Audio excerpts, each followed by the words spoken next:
Hi everybody. Yeah, welcome to our Fireside chat. I mean, we're missing some fire, but I guess that's okay. So, Hey everyone, just to give you an introduction, my name is Gerwin. I joined Parity from the academy.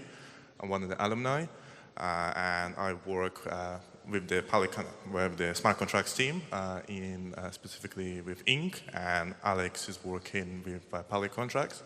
And today we're just going to have a little chat about what's coming with Ink, what's up with Poly contracts, and our future plans and kind of where Ink comes in the Polkadot ecosystem. So, just to give a little introduction, Ink is just a Rust microcontract language which comes along with Poly contracts, and it's essentially, our custom solution. And there's lots of cool things that's going on in the space. So, should we just kick off with the questions, Alex? yeah, let's backtrack a bit. So, as you said, we have, for people who don't know, so we have pallet contracts, which is like a competitor to the EVM. So it's a smart contract VM based on WebAssembly. And then we're also creating a language, which is a Rust-based language called Ink, which you can use to write contracts for it. Yeah. So I'm working on pallet contracts. So the VM module with my team for about 3 years now. And we're about to deploy that to like around 6 parachains soon. Yeah, let's kick it off with some questions. Right, perfect. So the first question I have for you, Alex, is what's the role of smart contracts in the Substrate ecosystem? So we have threads coming up soon, and so what's the kind of value proposition for smart contracts? Yeah, I think like a common sentiment I hear around like at Parity and somewhere else is like, okay, we have like parachains, we have soon maybe threads. I mean, what do we need smart contracts for? It's like, and then I hear like, okay, it's like a gateway drug to get people into the Polkadot ecosystem. But I think this doesn't paint the whole picture. So just if you think it's true, you have a parachain, but now what? You want to be a platform yourself, right? You don't want to build all of that stuff yourself. So yeah, what are you going to do? You deploy like a smart contracts palette to your chain so people can deploy stuff to your parachain. And yeah, I think this is the main value proposition of pallet contracts right now. You're using Substrate anyways, and now you want to have user-built code onto your parachain. And that's pretty easy with pallet contracts. You can export functionality to contracts. You can call into contracts to have to outsource some functionality into contracts, so have it upgradable without upgrading your runtime. Right. So on the Ink side, I can definitely say that we envision Ink as an entry point to the development in the Polkadot and Substrate ecosystem. It's definitely way easier for Rust developers to get started with Ink. It's again quite similar, to normal to Solidity, smart contract structure. You still define your storage, you define your dispatchable functions, you define your events, and it can easily be deployed. This is we would consider Ink as a first-class citizen. And as a second-class citizen, we can definitely say that Ink can be used as a prototyping tool.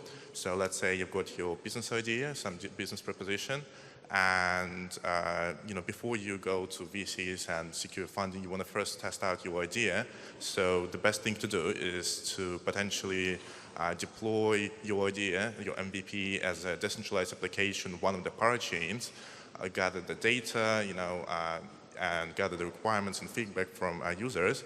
And with that data, you can reuse some of the Rust components that you use for developing your smart contract and turn your smart contract in a proper parachain. That's kind of the global vision that we have for Ink. Do you have anything to add to that, Alex? No, I think we covered this question. I think we can move on. Right. So the next question we have is how does the Poly contracts compare to EVM smart contracts on the Substrate? Yeah. So there's also Pallet EVM, which is like the most famous protein using it is probably Moonbeam, which is so the main value proposition of Pellet EVM is that it's completely compatible to Ethereum, so you can just like deploy your contracts as is. This is one route you can go, or you can use Pellet contracts, which use WebAssembly-based smart contracts. So it's why would you do that? First thing is Pellet EVM has some like it's a very it needs to stay compatible, so it can't really evolve that much, I think. So there's like Pellet EVM Plus, which adds some extensions, but in the end, it's I think it's held back a lot by needing to be EVM compatible. And with Pellet contracts, we have the possibility to run contracts much faster. Right now, it's not that much faster, but at least we can in the future, for example, just-in-time compile contracts to machine code, and then it doesn't need to be necessarily slower than the runtime. So everybody says, okay, if you want to go fast, you need to write your parachain, but I don't think that's necessarily true. So we have some upcoming ideas how to make it almost as fast as the runtime itself. And I don't think this is possible with EVM, just how it's constructed. Yeah, my follow-up question for that is that, currently we have Solang. It's a Solidity project that can also compile to WASM and can run a Pellet contract. So how does it compare to EVM-based Pellet? Yeah, so we have Solang, which is a compiler with which you can take a Solidity contract and compile it to WebAssembly. So you can actually run your Solidity smart contracts on Pellet contracts and not on Pellet EVM. It has some advantages. Usually it just runs faster without changing any code. It has some drawbacks. It's not 100% compatible, so you might need to make some tweaks to your contracts. And of course you have less networking effects because this is a new solution. But if you have some contract which runs too slow, for example, doing some, I know of some a usual problem is on Ethereum that you can't really do custom crypto in contracts. It's really difficult because it's too slow. And on Pellet contracts, this is possible. So, yeah. Yeah. To that, I can add is that if you use Pellet EVM, you essentially just are locked into EVM ecosystem, and again, the value proposition with Pellet contracts is that what we're currently working on is the compatibility between Ink smart contracts and Solang Solidity smart contracts that you can interchangeably call each other. So again, essentially, how I personally envision the value proposition behind Pellet contracts over EVM is that essentially, let's say you want to migrate to Polkadot ecosystem with your Solidity smart contracts. Maybe a few tweaks of code, you can easily deploy your decentralized application on Pellet contracts, and again, slowly over time, migrate to Ink, which again, with Ink, it's a Rust-based language, so you get the benefit of all the Rust tooling system and then language benefits that was developed by the whole foundation, instead of having an in-house solution by Ethereum Foundation. What do you think, Alex? Yeah, I think this is kind of the biggest advantage that you can write your contracts in Rust. I think you develop your runtime and then you don't want to learn Solidity. So this is the main incentive why we started that. So we want to have something where which is just fun for us to build on, and this is Ink. So, yeah. Okay, perfect. So now let's zoom out for a moment, and the next question I have for you, Alex, is: so what's the current state of smart contracts in the Polkadot ecosystem? So, what's coming up? Where we currently at? I think the two solutions which are production ready is Pellet EVM and Pellet contracts. I mean, we talked about that.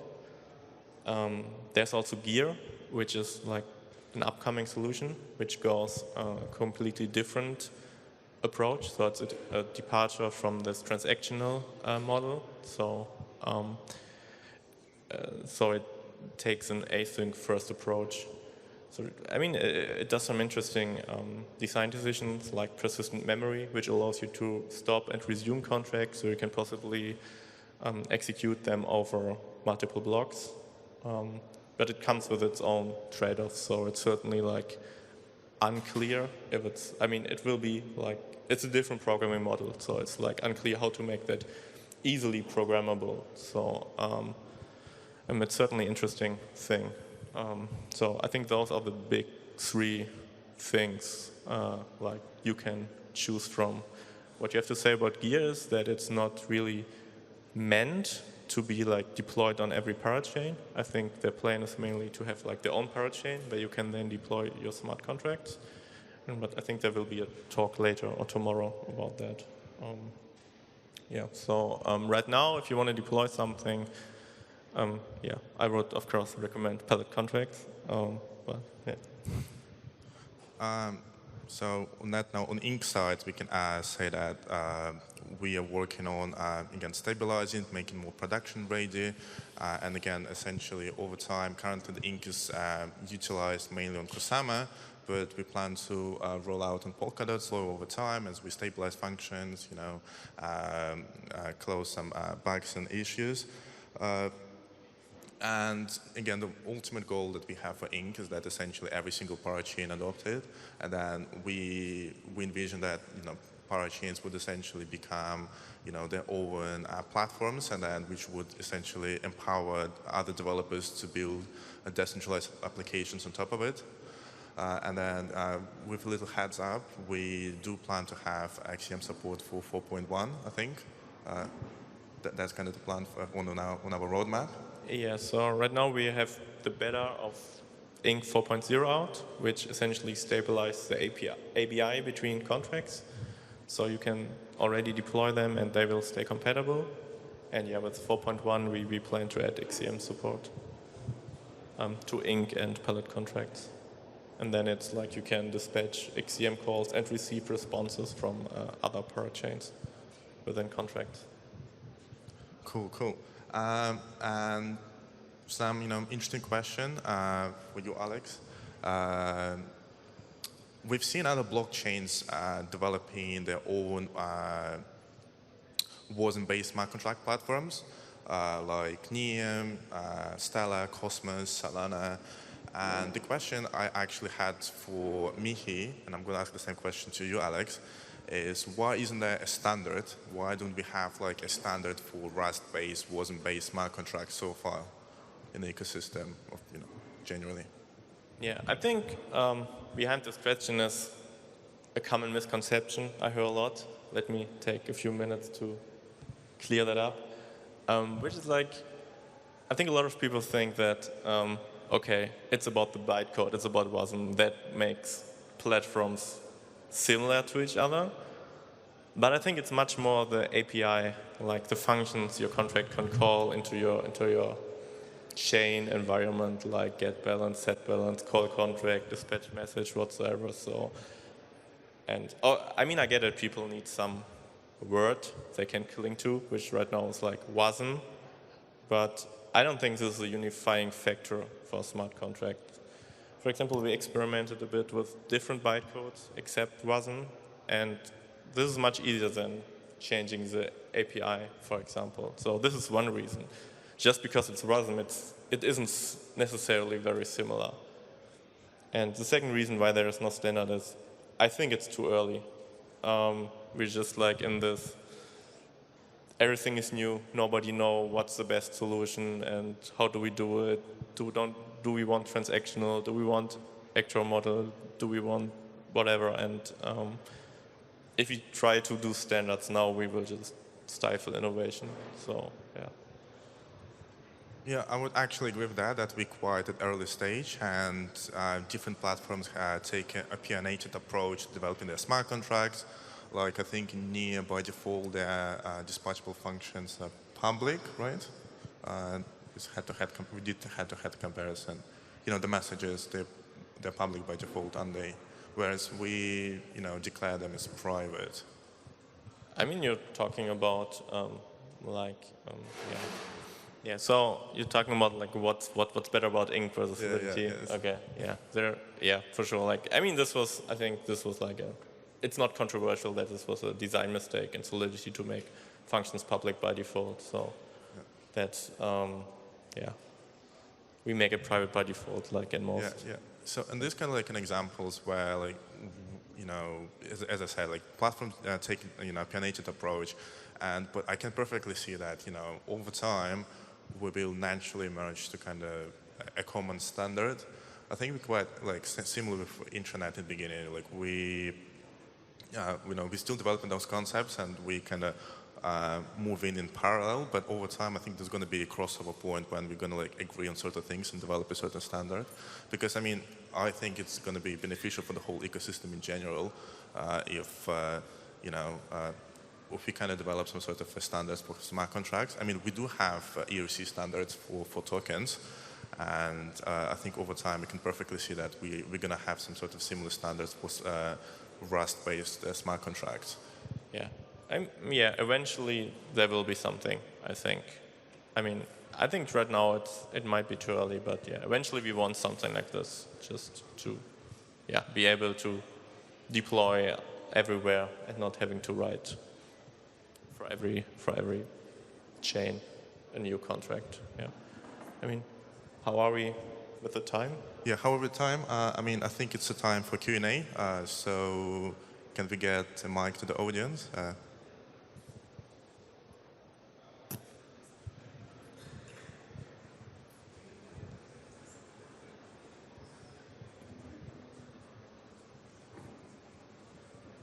Right. Any questions from the audience?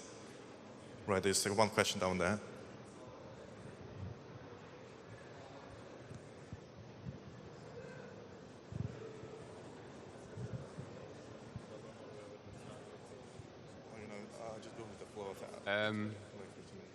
Yeah, I just wanted to know if it's possible to restrict the storage keys that you can access from a specific smart contract in Ink. Let's say let's say I just want to, every key below this, this prefix, for example, is accessible and the rest not. You mean keys from... like try keys. I mean, like actual try keys. Within the main try of the runtime, or? Well, yeah, if it's a child try below that, but I just mean you just say everything in this palette, which generates a prefix, and then you can, only access those keys, or are all storage keys available? No. So right now, it's a contract has access to its own child try, and like storage within the runtime, like for example balances, it can access that if there's an API function for it, like get balance, set balance. But I think I know what you're getting at. You think if you can, like, restrict it, you can have some opportunity for parallelism, like schedule stuff in parallel, which doesn't access the same storage, which is essentially what I think Solana is doing. Yeah, we thought about this. I mean, this could be an extension in the future if there's some need for parallelizing this. But right now, I think the approach is to parallelize on the parachain level, not on the runtime level. So we run multiple parachains in parallel, not like having the parachains itself parallel. But this is like all up in the air, I think. Does this answer your question? No? No, I was more about, so it has access to its own child try, but it cannot arbitrarily manipulate any... No, of course not. Yeah, okay. Yeah, that would be insane. Yep, I'll do. I just wanted to ask how you feel about the future of end-to-end testing with Ink. I believe there's an open PR for multi-contract testing, but I think it's still pending, and then I also know there's solutions like waterfalls. So, yeah, I think you answered that. I think that we actually merged the PR with end-to-end testing. It's just not in the beta yet because we're just, again, stabilizing some of the stuff and the functions, but it's definitely going to be in Ink 4.0 release, which is scheduled for beginning of 2023, I believe so. Yeah, so it's merged, it's in there. If you use the Ink beta, you should have access to this. So our approach to testing is that you only do, so the only thing we provide with Ink is this end-to-end testing framework. So you have like, you write your tests in your smart contract, you have like a nice macro, which then connects to a node, and you can just test everything end-to-end. And so I think we will remove the off-chain testing framework and leave that to the community if they want to write some emulation, Ink emulation layer or something. So this could be like, if you're looking for some project. Right, the actual PR is trying to refer to, I believe, is the one by Super Colony for more unit test style that still supports testing an entire stack of contracts. Sorry for the confusion there. Yeah, I don't think this will be merged. I think we went another route and do like this end-to-end testing framework instead of this. I mean, maybe Super Colony will provide like a standalone testing node or something, but it won't be inside Ink. We want to keep our stuff very minimal there. Got it. Thank you.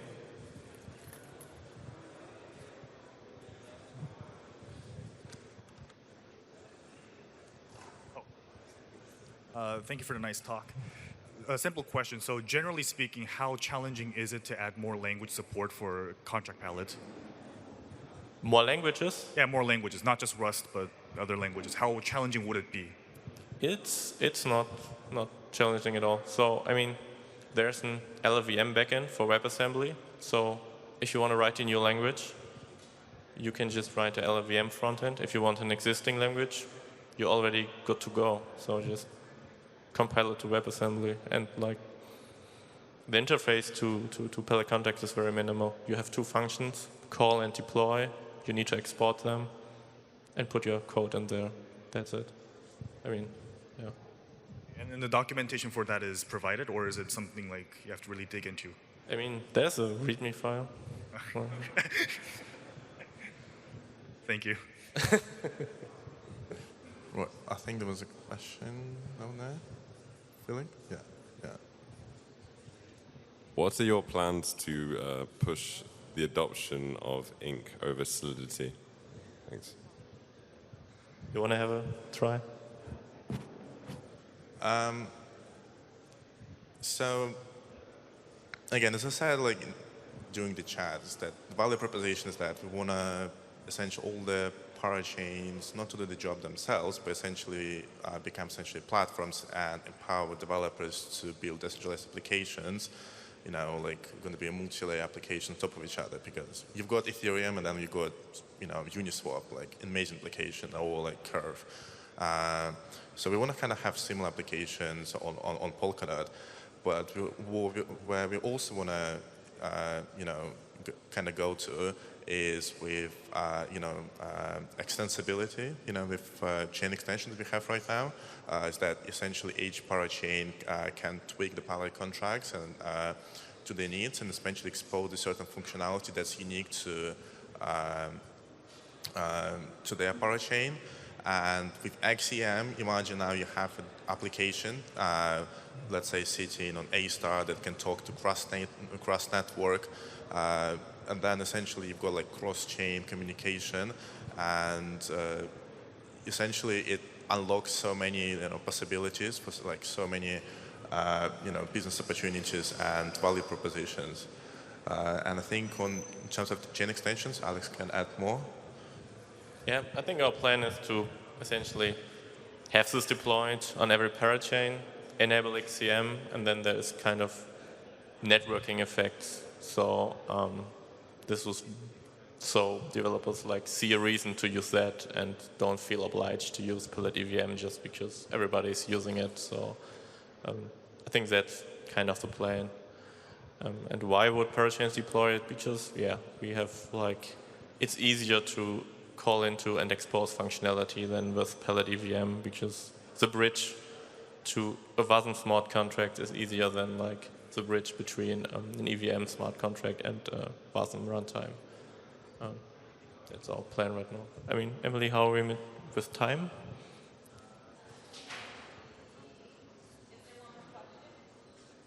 Oh. We have one more question. So the idea that you presented, that each parachain or most parachains will have pallet contracts, is great if for devs who want to build this parachain-specific logic. But if this is more generic contract, like DIDs or NFTs, this might create like fragmentations. Would XCM help with this? With like that bridging would just call one contract on one parachain to another without any intermediary contract that will lock the NFT from one and recreate a new one. So would XCM solve this fragmentation by making it easier to transfer your stored data from one contract to another? Yeah, I mean, we have to accept fragmentation, I think, as the lesser evil, because we're moving, or supposedly, or like we think we're moving to like a multi-chain world. So yeah, we have to deal with this. And yeah, XCM would be, I think, quite heavy-handed to have like just call another contract on another chain. So I think this calls for different solutions. I think in the future we might have another mechanism to like call other contracts on other parachains to have something more lightweight, which makes it less expensive. So yeah, I think we will need to solve this problem. Like, okay, how can those contracts easily interact with each other? And that probably won't be XCM because that's too heavy-handed for that. I think another questions? Yeah. And then one last question for Alex is that how can you get started with Ink and public contracts? So if you want to get started as a smart contract developer, we have this documentation on use.inc, our new domain. And then you can just start writing contracts. You would just run a local dev node and write some contracts, try something out. And then you can deploy it to some testnet. So we have a testnet on Rococo. There's a production a parachain on Kusama, Scheiden, so A***'s Kusama parachain. This would be the next step to try stuff out there. Yeah, and then you can come to our Stack Exchange and ask questions. Or like, what else do we have? We have an Element channel, I think. Yeah, I think there's even a channel on Discord server for Polkadot. Yeah, and we have also water cooler on Element. Yeah. Yeah, I think that's it. Right. Thank you, guys. Yeah, thank you.